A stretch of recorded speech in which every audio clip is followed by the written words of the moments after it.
próximo domingo, economista. ¿Qué panorama en la economía le va a tener que enfrentarse? Bienvenido, muy buenos días. Buenos días, Jorge.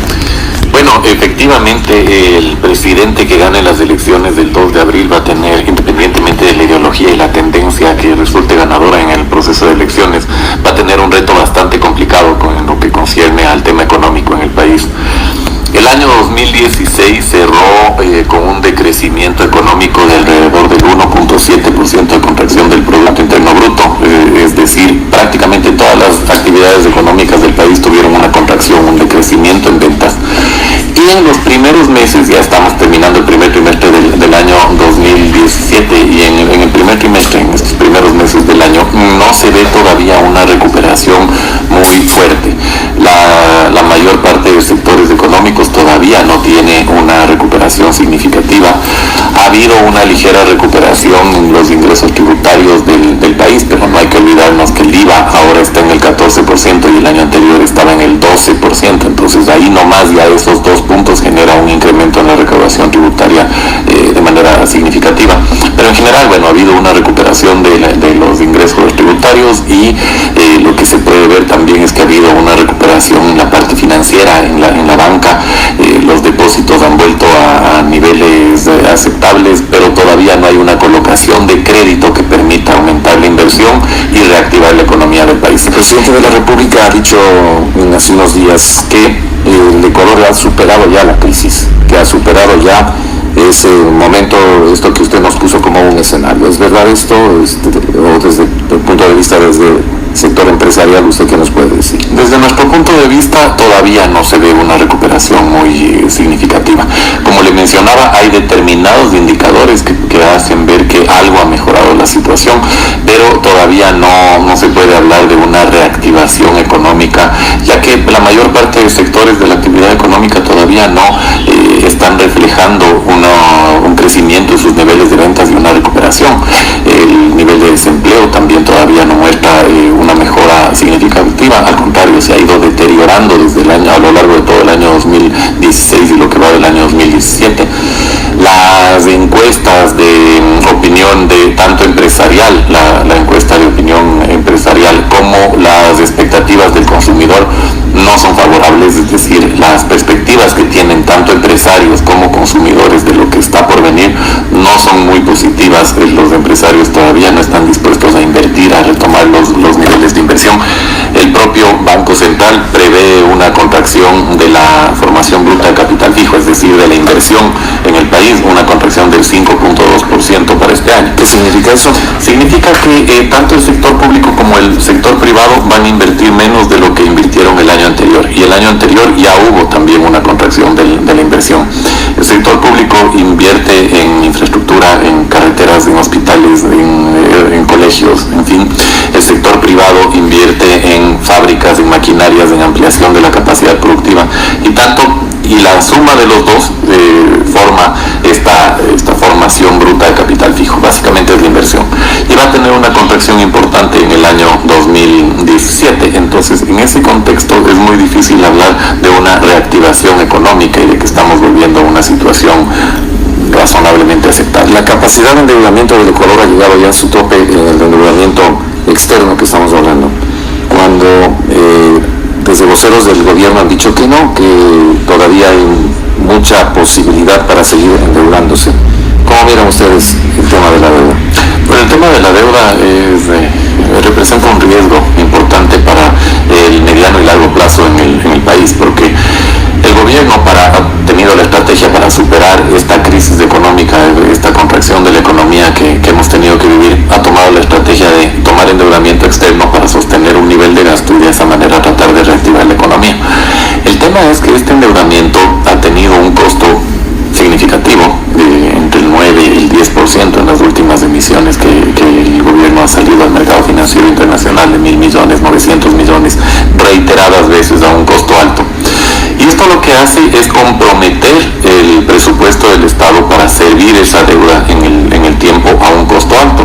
Y finalmente lo que pasa es que se termina destinando mayor cantidad de recursos a servir la deuda que al desarrollo. El propio discurso del gobierno ha sido que en el año 2006 entró criticando mucho que servido a la deuda y habían destinado importantes recursos a ese servicio de la deuda y poco al desarrollo social, y ahora finalmente corremos el riesgo de llegar a lo mismo. Pero no se está el gobierno endeudando para tema de inversión.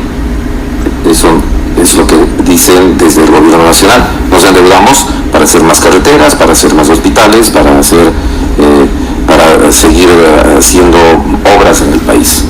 El destino de los recursos del endeudamiento no es muy claro. En realidad no se ha podido acceder a una información totalmente clara para ver a dónde ha sido el destino de los recursos, pero básicamente los últimos endeudamientos a los que el país ha accedido han sido para cubrir básicamente gasto corriente, compromisos anteriores, atrasos en pagos que tenía el gobierno. O habla gasto corriente, habla de los sueldos, salarios, también deudas que tenía el gobierno con proveedores. El año anterior, no hay que olvidarnos que a finales del año 2016 el gobierno tenía alrededor de 1.200 millones de dólares en atrasos con proveedores, y buena parte del endeudamiento externo sirvió para pagar esos compromisos. más el terremoto, con lo cual le llamaron la tormenta perfecta el propio presidente. Así es, pero bueno, el terremoto ha tenido algunas fuentes de financiamiento. Una es la ley solidaria que se aprobó, que ya ha generado alrededor de 1.300 millones de dólares, va a generar 1.300 millones de dólares de ingresos de diversas fuentes, ¿no?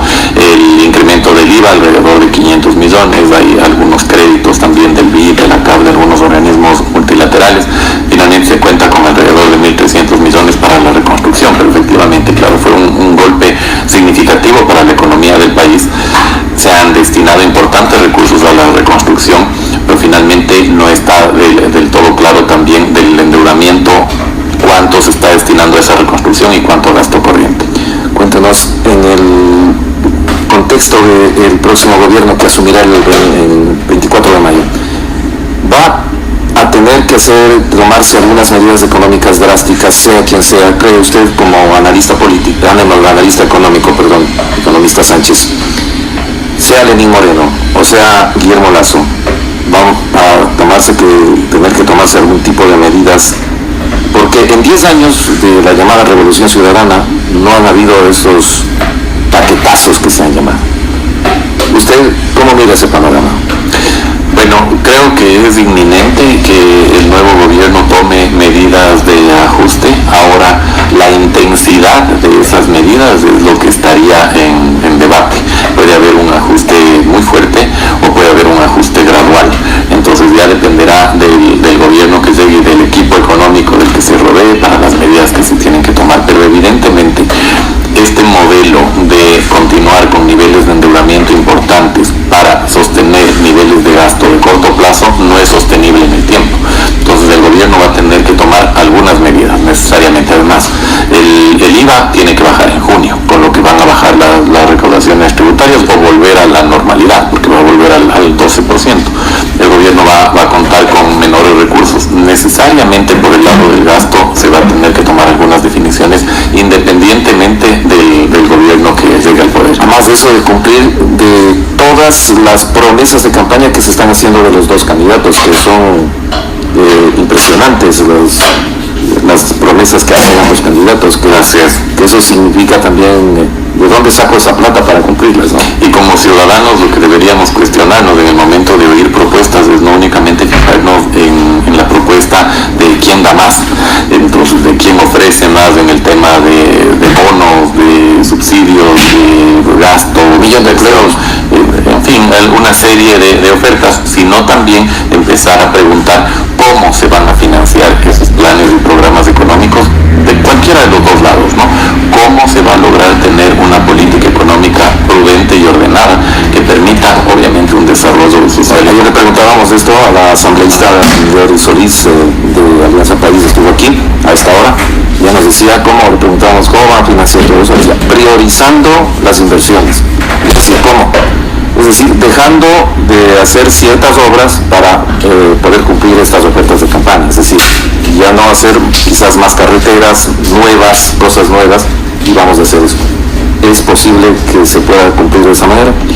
Cualquiera de las dos tendencias que resulte ganadora este próximo domingo va a tener que priorizar inversiones y gastos, porque no es posible sostener un ritmo de inversión como el que el país tenía cuando había un petróleo de $100 el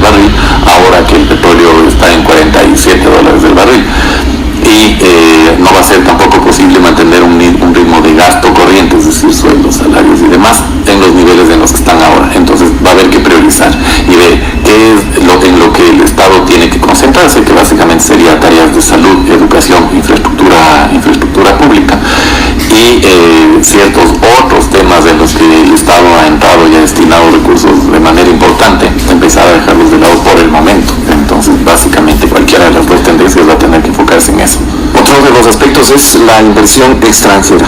¿Cuál es el nivel de inversión extranjera nuestro Ecuador comparando con países vecinos, Colombia o Perú, por ejemplo? El nivel de inversión extranjera en el Ecuador es muy bajo comparado en términos proporcionales al Producto Interno Bruto, comparando con Colombia y Perú, y eso está como, por ejemplo, ¿no?, en países vecinos.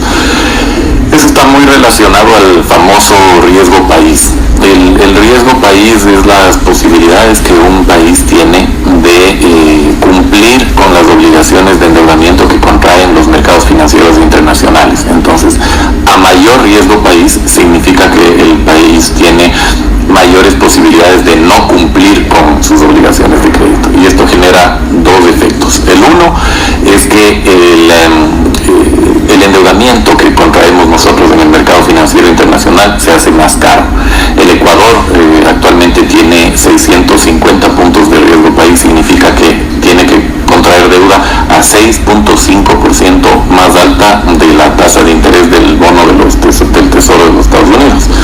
Mientras que nuestros países vecinos como Colombia, por ejemplo, tiene 199 puntos o Perú 152 puntos. Entonces, nuestro mayor riesgo país hace que tengamos que contraer endeudamiento más caro y por otro lado, que en el mercado internacional nos vean como un país más riesgoso y que llegue menos inversión extranjera acá, porque finalmente si tienen alternativas en países vecinos, en donde incluso son mercados más grandes y más atractivos en términos de demanda y de consumo, la inversión extranjera puede fluir en mayor medida a países vecinos que resultan con menor riesgo. Para bajar el riesgo país hay que ser más cumplidos, por ejemplo, con una política económica ordenada, prudente, y además, bueno, nuestro riesgo país está íntimamente relacionado con el precio del barril del petróleo. Entonces, baja el precio del barril del petróleo, sube el riesgo país. En las últimas semanas ha bajado el precio del barril del petróleo por el incremento de la producción de Arabia Saudí, y esto significa que nuestro riesgo país ha subido de manera significativa. Una tarea económica al que le toque la presidencia de la República, que va a ser titánica, llena de vicisitudes quizás. Usted dice, se deberán tomar medidas de ajuste, pueden ser ajustes graduales o ajustes de shock que podrían darse. Depende de cuál es el equipo económico que la acompaña. Economista, gracias por su presencia. ¿Algo más que usted quiera informar? No, agradecerle por la invitación.